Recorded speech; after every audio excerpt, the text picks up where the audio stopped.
Dear students, you are welcome to my online teaching classes. I'm Shishpal Chauhan. This video is for the students of plus 2 class. Today I'm going to explain the poem A Roadside Stand, written by Robert Frost. And Robert Frost is very famous poet. Here we are taking the poem A Roadside Stand. And this is Robert Frost. He was born on 26 March 1874 San Francisco, and he died on 29th Jan 1963, Boston. Something about the poet Robert Frost, highly acclaimed American poet of the 20th century, is also called the poet of the farmers. His famous poems are Stopping by Woods, The Road Not Taken, Birches, etc., honored several times. Robert Frost एक American poet हैं 20th century के, बहुत ही प्रसिद्ध American poet हैं, और he is called the poet of farmers and some of his famous poems are Stopping by Woods, Road Not Taken, Birches, etc. This video lecture 1 of 2. About the poem, the poet expresses his anger at the indifference shown towards the poor farmers and villagers who put their small shops near highway. The poet is in angry mood. He shows his anger. इस poem में वो अपना गुस्सा व्यक्त करते हैं उन लोगों के प्रति जो उदासीनता दिखाते हैं गरीब लोगों के प्रति।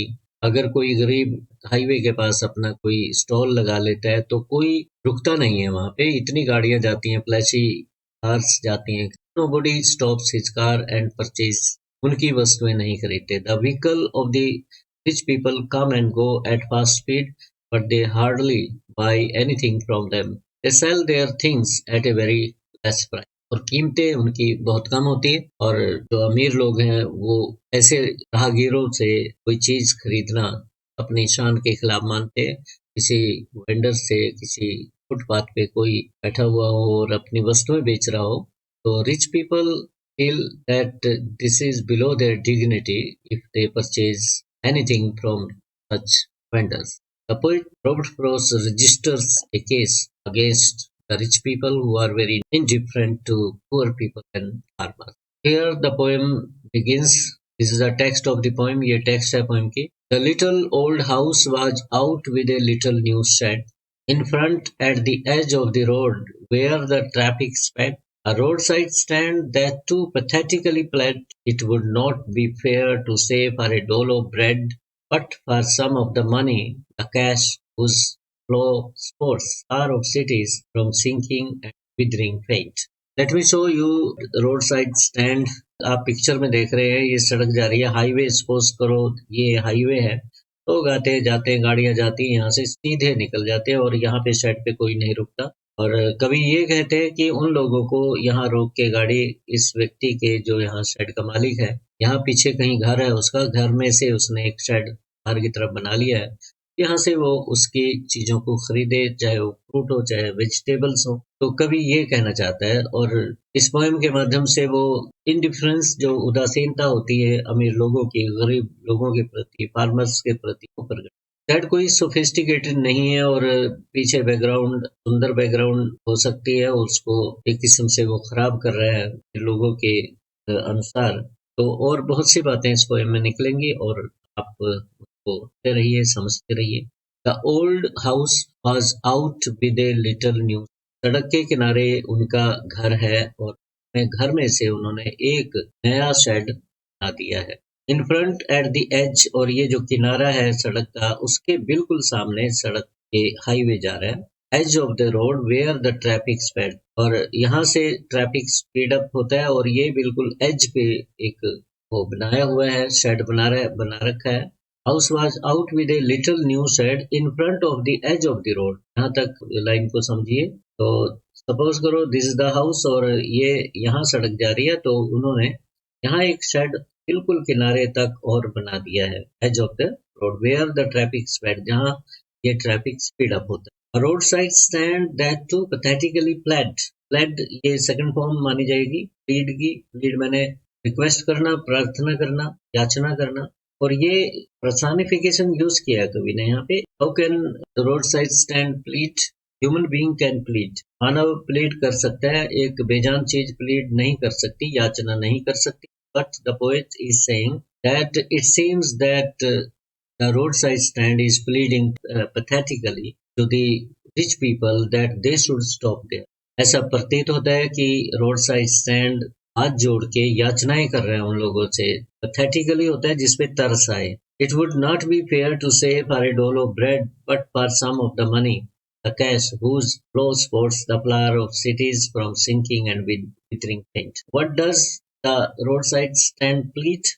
क्या plead कर रहे हैं? और साथ में ये भी बात कवि कहते हैं कि it would not be fair to say for a dole of bread जैसे भीख होती है, बेगिंग होती. The poet defends the farmer. He is not sitting in hope of getting some alms. कोई भिक्षा के लिए वो व्यक्ति नहीं बैठा, प्लीड नहीं कर रहा है कि मुझे भीख दे दो, ऐसी कोई बात. He is not sitting there for a dole of bread. It would not be fair. ये अच्छा नहीं है कहना कि अगर कोई कहे कि वो शायद उसने भीख मांग के बुलाया है. Actually he wanted to sell of his material. He, by selling the products to rich people, he wants to get some cash. उन अमीर लोगों की जेबों से वो थोड़ा कैश चाहता है. उन्हें खरीदनी तो होती है सब्जी, सपोज करो फ्रूट है, सब्जी है, तो मॉल्स में जाके वो अमीर लोग खरीदते हैं और महंगे दामों पे. और कवि के माध्यम से कहना चाहते हैं कि गरीब लोगों की अगर कोई वस्तु खरीद ली जाए तो वो खुश होंगे, उनके हाथ में कैश आएगी. और वो जो कैश वो वेस्ट करते हैं शहर में, फ्लावर ऑफ सिटीज का मतलब डेकोरेशन पे या फिर गमलों में फूल लगाते हैं और पैसा वो खर्चते हैं डेकोरेशन पे. तो वो पैसा थिंकिंग एंड विदरिंग फेंट, मतलब बेकार जाना था. तो उस पैसे को वो चाहते हैं कि वो फ्लो जो कैश का डेकोरेशन में उनको गुजार लगाना है वो इन गरीब लोगों के जेबों में. तो पोइट ये कहना चाहता. तो let me explain the lines also. Lines भी एक्सप्लेन कर देता हूँ. The poet says that there was a little old house out of the city limits. The owner of the house extended it to the front of a busy road by making a shed like a roadside stand. तो कवि कहते हैं कि एक city limit से बाहर एक छोटा सा पुराना घर है और जो मालिक है उस घर के, उसने बिजी रोड के बिल्कुल किनारे तक एक शेड एक्सटेंड किया है, बनाया है. The shed has no sophistication.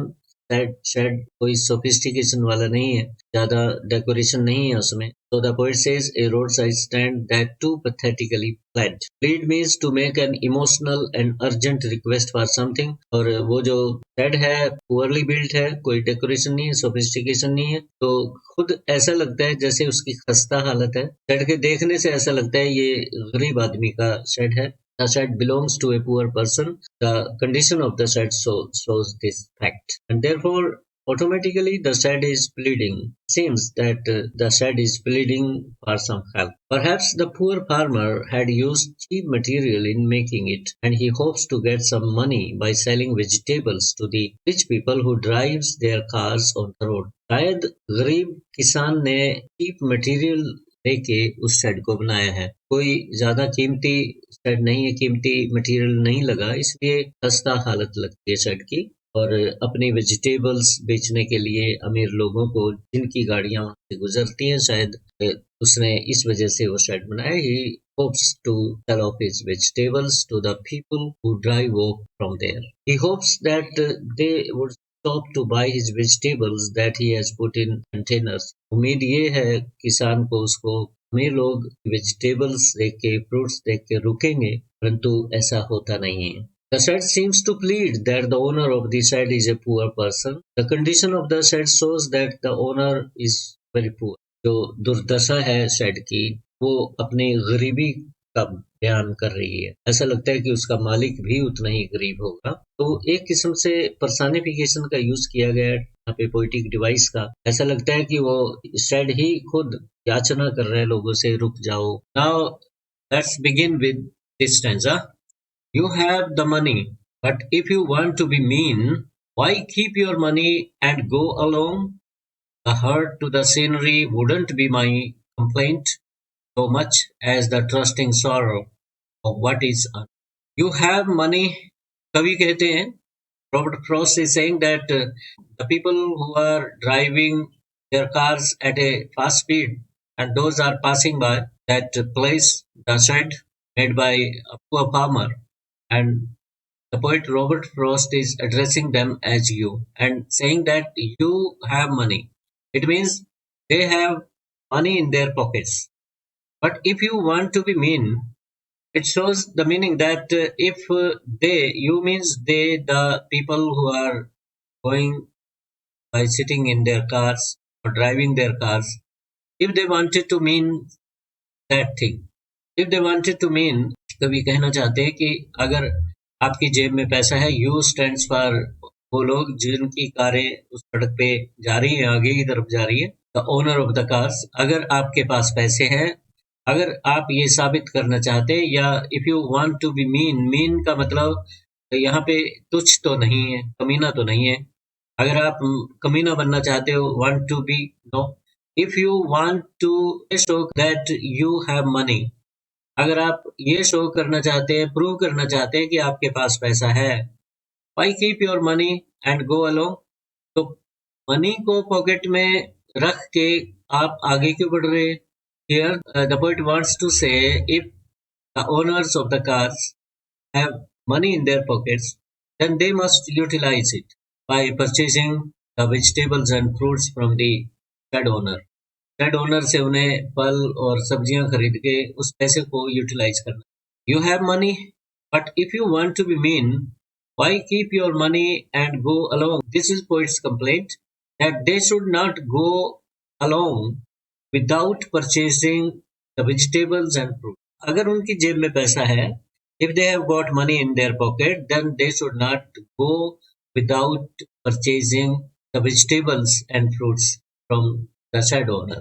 Shed owner से उन्हें बिना फ्रूट या वेजिटेबल्स खरीदे आगे नहीं जाना चाहिए था। अगर उनकी जेब में पैसा अगर नहीं है तो वे जा सकते। और ये जो दो लाइन है, इनमें अलग है बात। पहले में यही बात हुई कि कभी ये कहना चाहते हैं अगर उनकी पॉकेट्स में पैसा है, they must purchase something the owner of the shed. The hurt to the scenery wouldn't be my complaint. कभी ये कहते हैं कि जो हर्ट, जो डैमेज सीनरी को दी है, लैंडस्केप को डैमेज पहुंची है उस पुअर शेड की वजह से, जो एक आर्टलेस पेंट किया हुआ है, उस पे एक अच्छा सा शेड नहीं है जो सीनरी को डिस्ट्रॉय करता है। तो कभी कहते हैं कि वो उनकी कंप्लेंट नहीं है, जैसा भी है उन्होंने शेड बना दिया और इससे उनका कोई मतलब नहीं है। So much as the trusting sorrow of what is unsaid, बल्कि उनकी कंप्लेंट ये है कि they have reached the trust. कवि का कहने का मतलब ये है कि वो जो लोग वहां से गुजर रहे हैं, the people who are going into their cars while passing that shed, they are betraying the trust that was built up by the owner of the shed, because he had made that shed in the hope that the rich people would stop their cars there and they would purchase his things, and in that hope he had built up that shed at the edge of the road, right?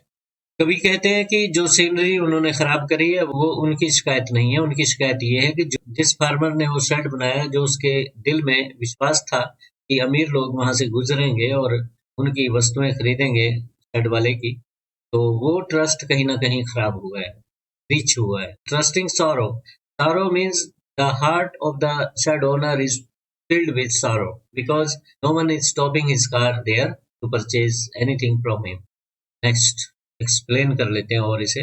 You have the money but if you want to be mean, why keep your money and go along.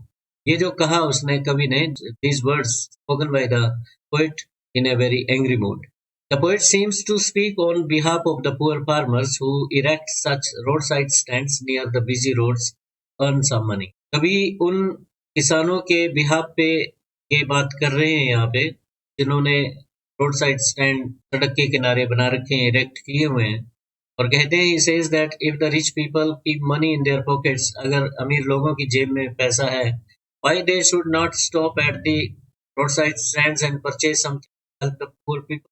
तो वो रुकते क्यों नहीं है गरीब आदमी को, गरीब डोनर्स को हेल्प करने के लिए? कुछ कैश उनकी जेब में आ जाएगी, ऐसा क्यों नहीं करते वो? This complaint is of round cross words the rich people who are passing by that shed.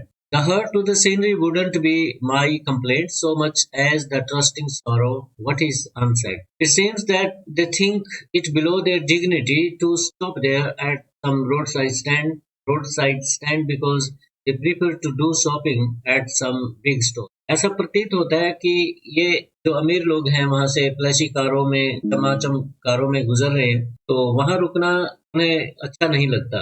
It's below there dignity, उनकी शान के खिलाफ है. एक पुअरली बिल्ड शेड के पास खड़े होके सब्जियां खरीदना या फ्रूट खरीदना, they think it below their dignity. तो ऐसा प्रतीत होता है. The bird says that scenery is not the marred scenery is not the issue of complaint. और ये भी कहते हैं कि जो सीनरी उस शेड ने खराब करी है वो कवि की शिकायत नहीं है. His complaint is about the way the rich people betray the trust. उनकी कंप्लेंट उन लोगों के प्रति है, अमीर लोगों के प्रति है, जिन्होंने इन भोले भाले गरीब किसानों के विश्वास को तोड़ा है.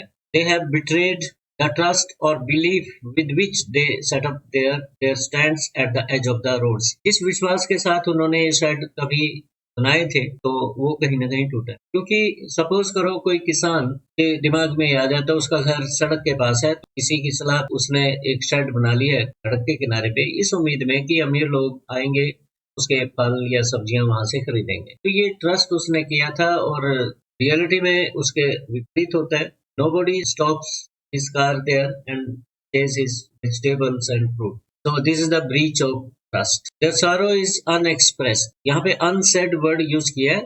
उनका जो sorrow है, जो उदासी उन्हें होती है जब वहां से वो गुजर रहे हैं, that is unsaid.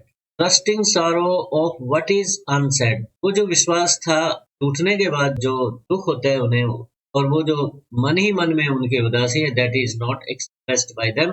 वो उसकी शिकायत किसी से नहीं करते. They do not complain about their sorrow to anyone.